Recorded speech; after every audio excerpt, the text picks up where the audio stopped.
বাংলাদেশে যে উত্তাল গণজোয়ার তৈরি হয়েছে, অবস্থা দৃষ্টে মনে হচ্ছে ওই আলেমের পা ধরে ওর মাপ চাওয়া লাগবে। চিল্লা এখন ঠিক কিনা? বাংলাদেশে একটা কথা কয়, নিন্দে পাখি পিন্দে। কথা বলেন। কোন মৌলবাদী দল এখানে ক্ষমতায় আসবে তার কোনো সম্ভাবনা নাই।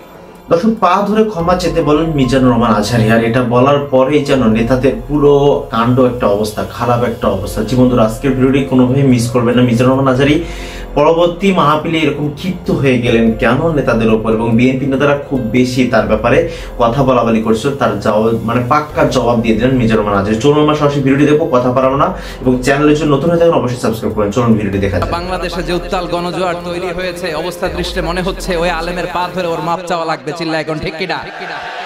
বাংলাদেশে একটা কথা কয়, নিন্দে পাখি পিন্দে। কথা বলেন। কোন মৌলবাদী দল এখানে ক্ষমতায় আসবে তার কোনো সম্ভাবনা নাই। বাংলাদেশের 52 বছর ইতিহাসে দেখা গেছে যে কখনোই কোনো মৌলবাদী দল তারা ক্ষমতায় আসতে পারেনি, বরঞ্চ তাদের যে শক্তি, সেই শক্তি দিন দিন ক্ষীয়মান হয়ে এসেছে। আমরা বাংলাদেশের মানুষের আস্থার উপর আস্থা। বিএনপি নাকি চাঁদাবাজি করে, বিএনপি নাকি দখলবাজি করে, বিএনপি নাকি ওই যে কে যেন আজহার নাকি মাঝহার একজন আছে, আগে ওরা খাইছে এখন এরা খেতে চায় না, কি বলছেন? একদল খাইছে আরেক দল খাওয়ার জন্য রেডি হয়ে আছে। আমরা এরকম চাই না। বিএনপি চাঁদাবাজি করছে, দখলদারি করছে। আরে ভাই, আপনি এসব প্রমাণ করে দেখান যে বিএনপি কোথাও চাঁদাবাজি বা দখলদারি করছে। এটা আপনাদের বানানো একটি খেলা, আমরা এটা বুঝি।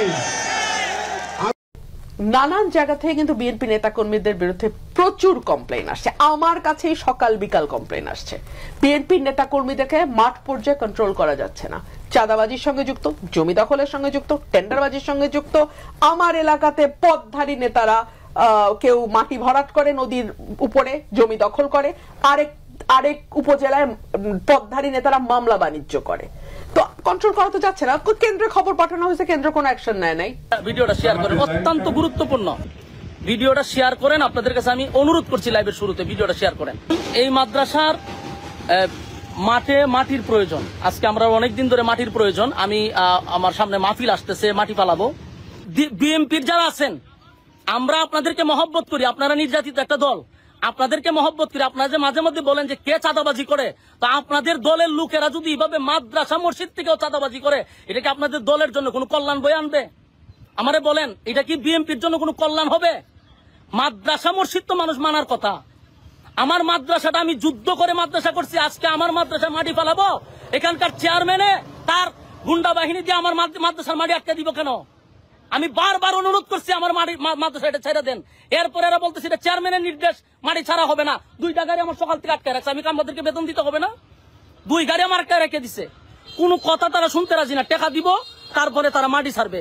আমার প্রশ্ন হলো, আমি আমার আরেক জায়গার থেকে আমার কিনা মাটি, দানের মাটি আমি যদি মাদ্রাসাত পালাই, এখানে আমি কেন চাঁদা দিব?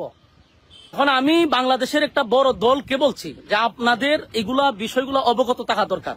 আরে ভাই, তুই খাস বিভিন্ন জায়গা থেকে অসুবিধা, একটা মাদ্রাসার থেকে তো আমাদের এই জিনিসগুলো বোঝা দরকার। উনি আমার মাদ্রাসার মাটিটা আটকায় রেখে দিছে। আমি ওনারে ফোন দিছি, আমি ওনারে ফোন দেওয়ার পরে কিন্তু লাইভে আসছে। ওনারে আমি কয়েকবার ফোন দিছি, উনি আমার ফোনটা ধরে বলছে যে তোমার সাথে তো আগেরও কথা হয়েছিল, তুমি টাকা পয়সা দিলা না কেন? অথচ আগে একবার মাদ্রাসার মাটি ফালাইতে ওনাকে আমি 20,000 টাকা চাঁদা দিছি। উনার নিজস্ব লোকেরা আমার কাছ থেকে এই চাঁদার টাকা নিছে। আমার কাছে প্রমাণ আছে, ডকুমেন্টস আছে, উনি যে আমার কাছ থেকে চাঁদা নিছে এটার ভিডিও ক্লিপ আমার কাছে আছে। ইসলাম মানুষ শান্তিতে থাকবে, কিন্তু এই ইসলামের কথাকে, এই শান্তির বাণীকে অনেকে সহ্য হয় না। আসরা নাই এদেশে এরকম উল্লুক্কা পাঠা, আসরা নাই। এরা ইসলামের প্রচার আর প্রসারকে নাম দিয়েছে মোল্লাতন্ত্র। কি নাম দিছে? ইসলামের বিজয় এদের ভাল লাগে না, ইসলামের গণজোয়ার অগ্রযাত্রা এদের ভাল লাগে না। আল্লাহ বলে মুতু বিগাইযিকুম, তোদের রাগ, তোদের ক্রোধ, তোদের আফসোস নিয়ে তোরা মর। ইসলামের তোরা কিচ্ছু করতে পারবি না। চিল্লায় বলেন ঠিক কিনা? সংসদে বসে আসরা নাই, ইসলামের নাম দিয়েছে মোল্লাতন্ত্র। এই মোল্লা না থাকলে তোর কানে আজান দেওয়ার কেউ ছিল না। এই মোল্লারা না থাকলে তোর বাবা মার বিয়ে পড়িয়ে তোকে হালাল পন্থায় দুনিয়াতে আনার কেউ ছিল না। এই মোল্লারা না থাকলে জানাজাটা দেওয়ারও তোর শেষকালে কেউ থাকবে না। চিল্লায় বলেন ঠিক কিনা? সে ইসলামপন্থীদের গালি দেয়, আহমদ শফির মতো এত বড় জগৎ বিখ্যাত মুহাদ্দিসকে গালি দেয়, কিন্তু বাংলার জমিনের তাওহীদ প্রিয় মুসলমান এদের কথায় কান দেয় না। এরা কাদের লেজে পাড়া দিয়ে ক্ষমতায় গিয়েছে সবার জানা আছে, চিল্লায় বলেন ঠিক কিনা? বাংলার জমিনের লোকজন তাহাজ্জুদ পড়ে দোয়া করে, আল্লাহ ঘরে ঘরে আহমদ শফি দাও, ঘরে ঘরে আল্লামা সাইদি দাও, ঘরে ঘরে মুফতি আমিনী দাও, ঘরে ঘরে দেশপ্রেমিক আল্লাহওয়ালা নবীওয়ালা কোরআনওয়ালা লোক দাও, চিল্লায় বলেন ঠিক কিনা? আপনার ইসলাম সহ্য হয় না, আপনার আলেম ওলামা সহ্য হয় না, আপনার কাদিয়ানীদেরকে সহ্য হয়, এটাই প্রমাণ করে আপনি কাদিয়ানীদের দালাল। এই বাংলার জমিন এটা ইসলাম প্রিয়দের জমিন, যে জমিনে আল্লাহু আকবার ধ্বনির সাথে সূর্য উঠে যায়, আল্লাহু আকবার ধ্বনির সাথে সূর্য ডুবে যায়, সে দেশে আর কিছু থাকবে না, থাক ইসলাম থাকবেই, আর কিছু থাকবে না, থাক কোরআন থাকবেই। এদেরকে প্রশ্রয় দিলে এরা বলে মসজিদ বন্ধ করো, মাদ্রাসা বন্ধ করো, কয়দিন পরে বলবে আজান বন্ধ করো, এরপরে আবদার তুলবে দাড়ি রাখা বন্ধ করো, তারপরে বলবে মুসলমানদের নাম রাখা বন্ধ করে দাও। এজন্য এই আবদার শুনতে মুসলমানরা রাজি নয়, চিল্লায় বলেন ঠিক কিনা? এদেরকে প্রতিহত করতে রাজি আছে মুসলমান? কারা কারা রাজি? দুহাত উঁচু করে আল্লাহর দেখা।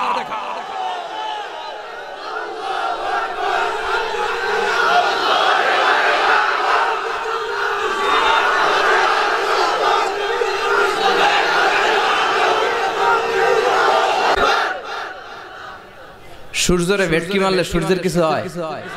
কথা কন, সূর্যরে আপনি ভেটকি মারছেন, আপনার ভেটকি আপনার মুখে। এজন্য ইসলামের আলোকে ওরা নিভিয়ে দিতে চায়। আল্লাহ বলে কিয়ামত পর্যন্ত ইসলামের বিজয়কে আমি আল্লাহ সমুন্নত রাখবো, চিল্লায় বলেন ঠিক কিনা? এই বেয়াদবটা এত বড় আলেমের বিরুদ্ধে কথা বলেছে, সারা বাংলাদেশে যে উত্তাল গণজোয়ার তৈরি হয়েছে, অবস্থা দৃষ্টে মনে হচ্ছে ওই আলেমের পা ধরে ওর মাপ চাওয়া লাগবে, চিল্লায় এখন ঠিক কিনা? বাংলাদেশে একটা কথা কয়, নিন্দে পাখি পিন্দে। কথা বলেন। তসলিমা নাসরিন নারীদের নিয়ে বই লিখছে, নারীদের কোনো দেশ নেই, এরপরে বোরকার বিরুদ্ধে কথা লিখছে, শেষ পর্যন্ত সে বাংলাদেশে থাকতে পারে নাই। ওরে যখন ইন্ডিয়াতে লুকিয়ে নেওয়া হয়, ওর গায়ে বোরকা পরিয়ে নেওয়া লেগেছিল, চিল্লায় বলেন ঠিক কিনা? আমরা এদের হেদায়েতের দোয়া করি, আমরা প্রত্যেকের জন্য হেদায়েতের দোয়া করি প্রথমে। আর যদি হেদায়েত নসিবে না থাকে, কারুন, সাদ্দাদ, নমরুদ আর ফেরাউনের যে দশা হয়েছে, বাংলার জমিনের ইসলাম বিরোধী এই বেহায়াদের ওই দশা আল্লাহ তুমি করে দাও।